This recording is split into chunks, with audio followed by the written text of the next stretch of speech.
If you're serious about change, just know you're going to go through some uncomfortable situations. Stop trying to dodge the process, because in the long run, it's going to make you better. And don't forget that. You heard?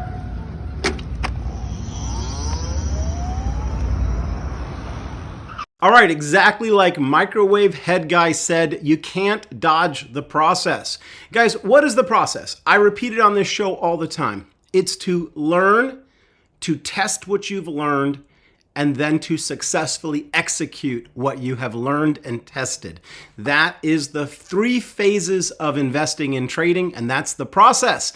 Now, I bring it up today because over the course of the last couple of months, I have doled out technicals on many popular stocks and crypto.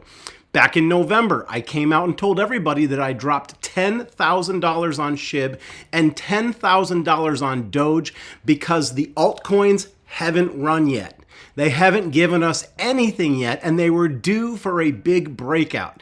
Now, I'm up thousands of dollars on that trade, but between then and now, I had to endure a lot of criticism because it didn't go straight up. Matter of fact, from the time that I mentioned it, on some of them, I think I mentioned it at around 10 cents and then again at 11 cents, and then it began to go back to 10 and 9, and I kept saying and kept reasserting that we were going to get to a breakout moment. In particular, if you look at the SHIB chart, we had been under a descending line of resistance since May of 2022. So for a number of years, we've finally broken out above it. Now, my son-in-law called me. He asked me occasionally for some advice in trading and investing in crypto. And he said, hey man, SHIB's killing it. Should I sell?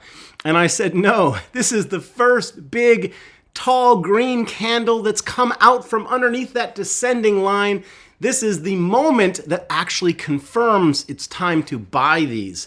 Now, does that mean these are going straight up and that I'm gonna buy, hodl, hold, and diamond hand them until they get back up to whatever your expectation is, or what, SHIB to a penny? No, I don't think SHIB's going to a penny. I don't think Doge is going to $1. I do not have those expectations, but I did expect a 100% up move on SHIB, right? And the breakout point was right below the 4 zeros and 10. That was the breakout point for SHIB.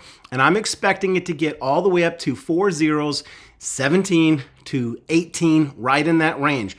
Even 4 zeros 20 is possible. Now we shot up to my target, which was between 4 zeros 14 and 4 zeros 15. I sold half of my bag, locking in thousands of dollars, and now we've pulled back. Now, after my initial investment of $10,000, I added another $5,000 to those trades over time. Even at one point, I got kicked out of them, and I came back and told everybody, got back in. The narrative, the trade plan hasn't changed. So I'm going over this with you guys again because all that happened is I had a trade plan. I had a trade logic from learning in the past. I executed it, I stuck to it, and it's turned out to be a big payday. And I cannot tell you, all of the comments that I get on this page are really nothing but love, encouragement, affirmation, and success stories. And so for all of that, I thank you guys. On that point, throw a heart, say hi in the comment. But on the Doge and SHIB play, I had maybe 2 or 3 people saying repeatedly on every video when I talked about crypto, admit it, Josh, admit it, you were wrong, you were wrong. All right, guys, if you're out there and you said that, get back in the comments and acknowledge and tell the full story. Admit if you sold out and you didn't participate in the SHIB and Doge rally, then just admit that you were impatient. I want you, like Microwave Head Guy said, I don't want you to dodge the process. The process is testing, it's learning, testing, and executing. You've got to reflect back on what you did right and what you did wrong.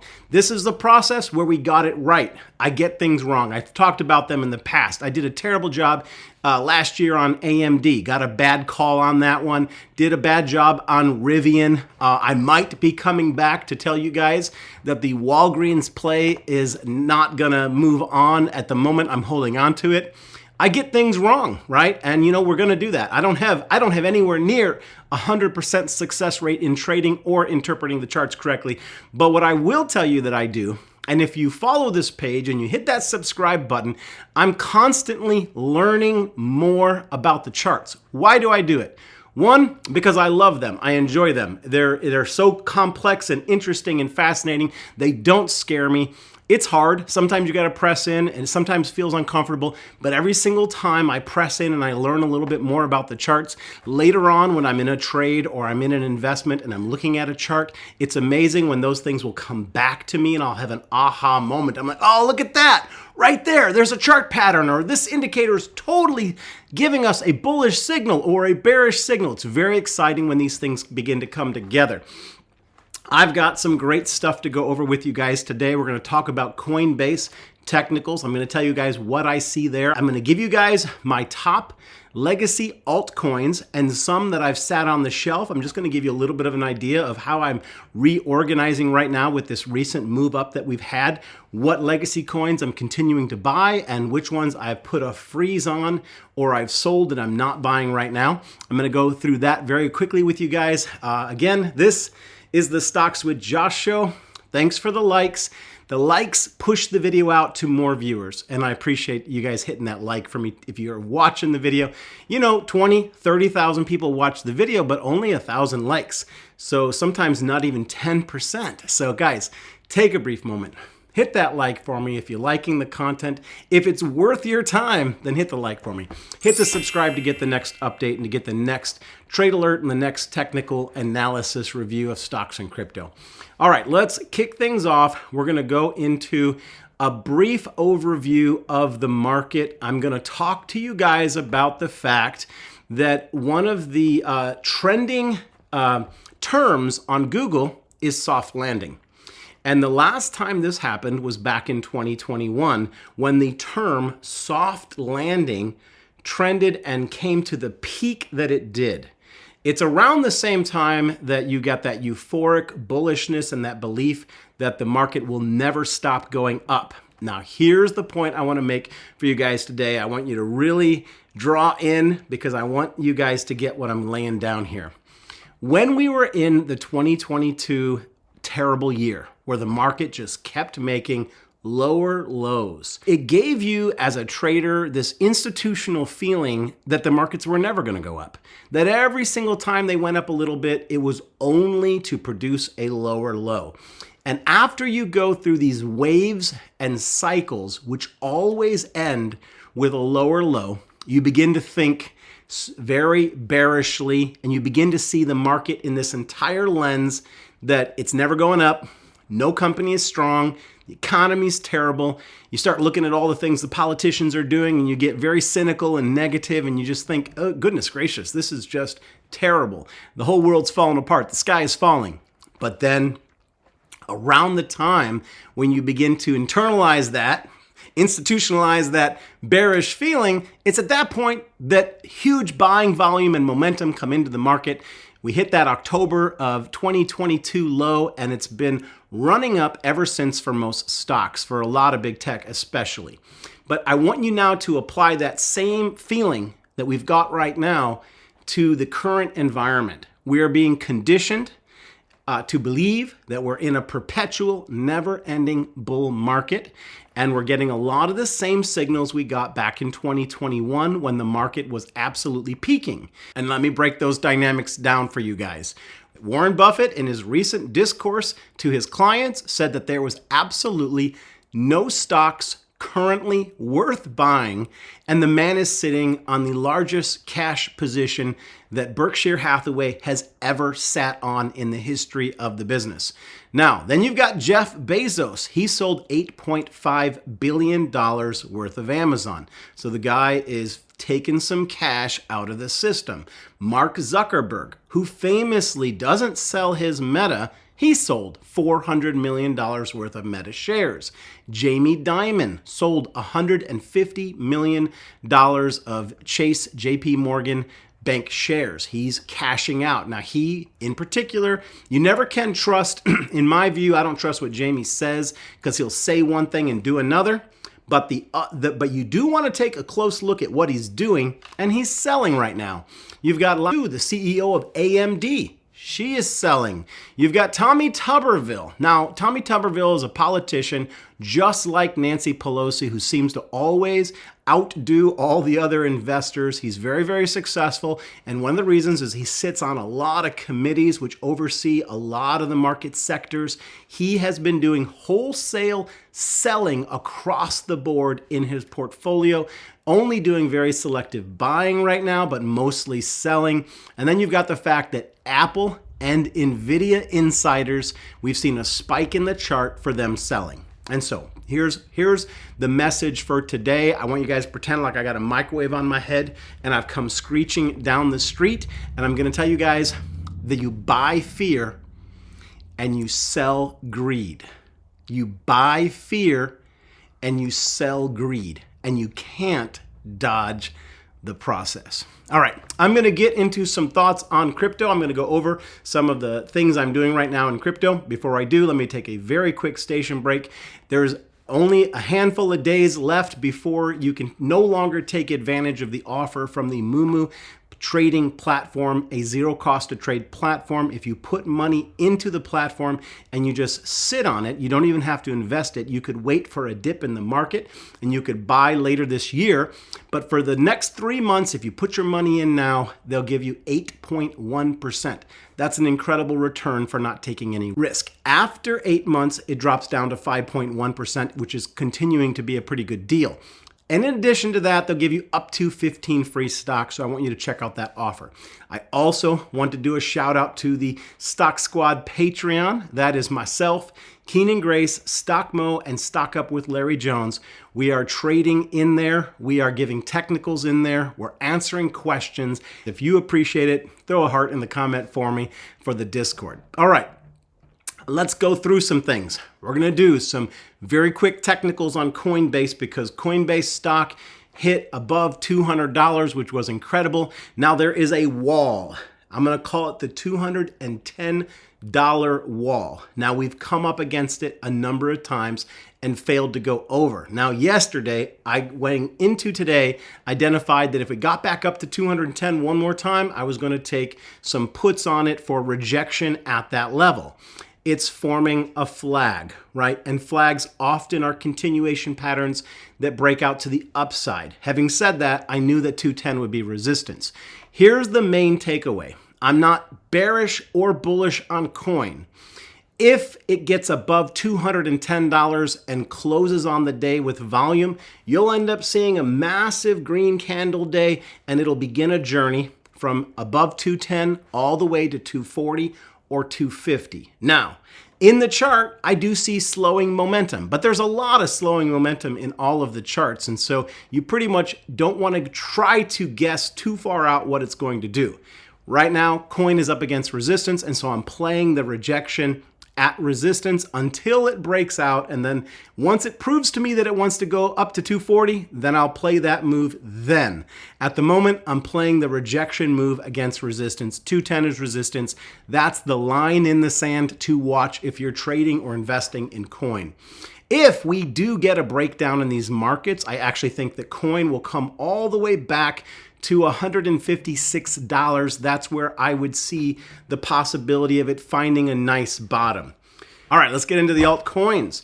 All right, my top 9 legacy coins, and I would love to give you them as 10, but I'm just going to give you 9 today because these are my 9 conviction legacy coins that I've actually been buying more of, despite the fact that they've been going higher and higher. Now, the only one that's an exception to that is Bitcoin. I have not been buying more Bitcoin, but I bought plenty of Bitcoin back in the day. Everything else on this particular list I have been buying more of because I believe that they've yet to take off. One of the other main points of this video is to stress to you that we're in a Bitcoin dominance phase. And when it ends, and that doesn't always remain in a dominant move, when we end that and cool off for 1 to 3 months, you're gonna see Ethereum and the altcoins go past Bitcoin in dominance, which we haven't seen. That's a typical cycle move, and we haven't seen it yet, which means that these have room to go higher. Bitcoin, Ethereum, Solana, ADA, BNB, Link, Matic, and SHIB. Those are all legacy coins that I've been actively buying more of for my long-term hold, as well as the fact I've been swing trading a handful of those, which has been working out very well, specifically the meme coins SHIB and Doge. Now, Doge I did not list in that because even though Doge has done pretty good, it didn't do as well as SHIB. And so I like to trade dominance. Now, Bonk, I didn't put that in there because it doesn't fit into that category. It's not a legacy coin. It's a new coin. Bonk has shown superior strength to SHIB and Doge, which is going to be a theme because these are not the large cap. The ones I just gave you were large cap. Then you're going to have micro cap and meme coins. But SHIB is a legacy coin. It's a large cap legacy coin. I've been actively buying more, and I see that it's continuing to go higher. Now, I'm going to give you guys some coins that I have not been buying more of, but I have bags of. And some of these coins I've actually been reducing my position size on so that I could put money into the better projects. But I've got sizable bags for Tezos. Tezos is actually up quite a bit. I have long-term Tezos, and I'm actually in a swing trade of Tezos right now. I think I put in around $12,000 on that swing trade when we were beneath $1 because I saw that we could get to $1.35. I think we're sitting at $1.20. I'm up $2,000 to $3,000. I'd have to look at it right now to see exactly the figure. I'm going to be selling that swing trade when we get somewhere between 130 and 140. I'm going to keep my long-term Tezos, but the winnings from this Tezos play, I'm not going to invest more into Tezos. It's not because I don't believe that it won't continue to go higher. It's just that I believe that Tezos is not showing the same strength as the first 9 coins that I gave you. And then Doge. I gave you guys my thoughts on Doge. I've got a bag of Doge, but I'm not adding to it because I'm more interested in adding to my Bonk position. So I've got long-term Doge. I cashed out of my short-term Doge swing trade with nice, beautiful profits. I hope you guys won too. I hope the naysayers held and didn't sell too early. But Doge gave me some nice bucks, but I'm not getting it mixed up.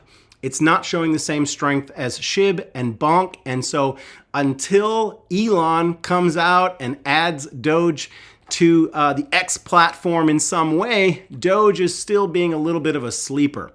I'm going to hold my Doge bag. I'm long Elon on my Doge play, right? That's the only reason why I'm in it right now is that correlation between Elon and Doge. But the fact is there are better meme coins like Bonk, which have more promise than Doge does right now. Doge, we might get up to 20 cents, right? And someone will say, oh, Josh, we're going to $1. We're going to 80 cents. I can't think that far out. I can only look at where it's been at. It's been under 10 cents for a long time. In my mind, we might get to 20 cents. We might even get to 40 cents. But you're going to see that cryptos like Bonk are gonna 8x when cryptos like Doge might only 2 to 3x. All right, Mana. Now Mana, these ones, Mana and Sand. I never was a big Sand guy. I made some money way back in the day, sold early on Sand. I did have a little bit more interest in Mana. I've got a Mana bag, but it's on the do not buy more list. So I'm not really investing heavily into Mana. I've got to see something come. I think Mana is it was dying a slow death in the middle of the last crypto bull run. I made a ton of money on Mana. I still own some Mana, but I'm not actively investing in it because I think there's going to be better opportunities in that space. I think the gaming tokens are more interest and have done more to create these virtual spaces for people to actively be in a community than Mana and Sand ever did. So I kind of prefer the gaming tokens over them, but I still have Mana. And then XRP, and if you're XRP Army, I've held XRP. I'm not adding to my XRP, and I have sold a good portion of my XRP to invest in better stocks. Same with Mana. I had sold some. I've not held as much as I originally had through the winter. Quant. Now, Quant is the most controversial crypto that I've put on this list of ones I'm not actively buying more on. I actively bought Quant heavily in the winter, but it's been underperforming a lot of other coins. does it mean that it's not going to take off? I think it can take off. But the truth is, Quant and Polygon Matic have been big underperformers of a lot of these other legacy coins. And so I'm not actively buying Quant right now, but I haven't sold any of my Quant. I'm just not actively buying more of it. And on that note, I am very minimally buying Matic. I think I did buy some, but largely I'm not buying much more Matic right now either. I've been putting that money in Arbitrum and Optimism. And then you've got Near Protocol. It's one that I've promoted. It's one that has come up quite a bit, but it's underperforming. And so it's got to go on this pause list, not this actively accumulate showing strength list. Guys, that's it for today. I'm going to wrap it up, get this video out sooner rather than later. I appreciate all of you guys. Hit that subscribe if you want to get these types of updates on stocks and crypto. Thank you guys for joining me. I think the next video I'm going to be talking about what's happening in the Apple chart as well as Tesla. Both are looking very interesting to me right now. We'll have to see you guys then. As always, don't dodge the process. Peace and blessings. Talk to you in the next video. Because in the long run, it's going to make you better. And don't forget that, you heard?